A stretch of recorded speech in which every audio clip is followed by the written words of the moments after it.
Mahalnya harga beras di pasaran turut berdampak pada usaha warung makan di Majene, Sulawesi Barat. Pemilik warung makan terpaksa menambah modal dan berimbas pada omset yang menurun. Pelaku usaha warung makan ayam geprek ini tak mampu berbuat banyak. Untuk menjaga kualitas nasi, pemilik warung makan tetap menggunakan beras premium di tengah melonjaknya harga beras di pasaran. Pemilik warung pun harus menambah modal dan berdampak pada omset yang menurun. Utamanya yang jelas ini ya, kayak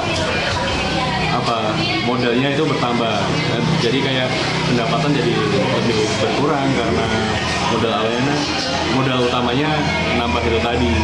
Tapi sejauh ini Mas tidak kesulitan dapat berasnya? Kalau untuk pendapatan beras juga agak susah, agak kesulitan karena dibatasi juga di pasar. Harga beras melonjak sejak 2 bulan terakhir. Harga beras premium dijual Rp400.000 per 25 kg dari sebelumnya Rp350.000. Sementara beras medium capai Rp375.000 dari sebelumnya hanya Rp325.000 per 25 kg. Pelaku usaha berharap pemerintah bisa segera menstabilkan harga beras di pasaran, termasuk sejumlah komoditi yang turut naik.